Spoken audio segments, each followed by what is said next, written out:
Hello সবাইকে। আমি আজকে অফিস যাওয়ার সময় আর অফিস থেকে ফেরার সময় কীরকম পরিস্থিতিতে গিয়েছি আর কীরকম পরিস্থিতিতে এসেছি সেটার কিছু ছোটো ছোটো ক্লিপ আপনাদের সাথে শেয়ার করব। তো চলুন দেখে নিন সেই ক্লিপগুলো। এটা হচ্ছে অফিস যাওয়ার সময়, মানে সকালে যখন অফিস যাচ্ছিলাম। এবার ফেরার সময়টায় দেখাবো। চলুন ফেরার সময়টা দেখিয়েছি। সন্ধেবেলা বেরিয়েছে, অফিসের সামনেও এতটা জল, ভাবতে পারছেন? মানে মানে কলকাতার যে কি অবস্থা সেটা খালি ভাবুন, যে কলকাতা পুরো ডুবে গেছে। ঠিক আছে, এবার দেখুন এইখানটা দিয়ে যে যাচ্ছি না, আমি ওপরটা দিয়ে যাচ্ছি, মানে ওপরে যে চাতালটা সেটার ওপর দিয়ে যাচ্ছি, আর সাইডে হচ্ছে পুরো জলে ডুবে একদম, মানে ওখানে নামলে মোটামুটি আমার কোমর পর্যন্ত জল চলে আসবে। অনেকটাই উঁচু নিচুর ব্যাপার, এই যে দেখাচ্ছি, বুঝতেই পারছেন অনেকটাই উঁচু নিচু ব্যাপারটা রয়েছে।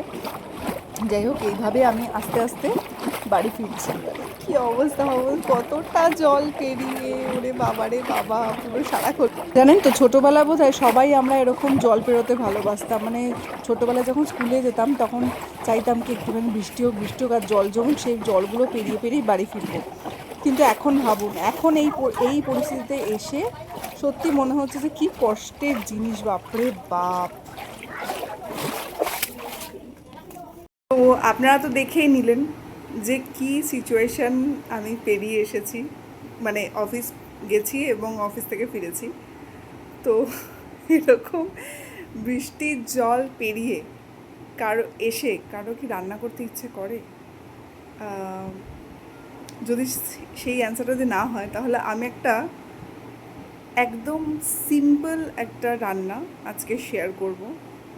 আর এই রান্নাটা এই ওয়েদারের সাথে জাস্ট কম্বিনেশন, কাপল, একদম লাভ কাপল যাকে বলে। আর সেই রান্নাটা কি বলুন তো? চটপট কমেন্ট করুন, তারপর তো না হয় আমি দেখাবই। গেস করতে থাকুন, তারপর না হয় আমি দেখাচ্ছি রেসিপিটা। চলুন।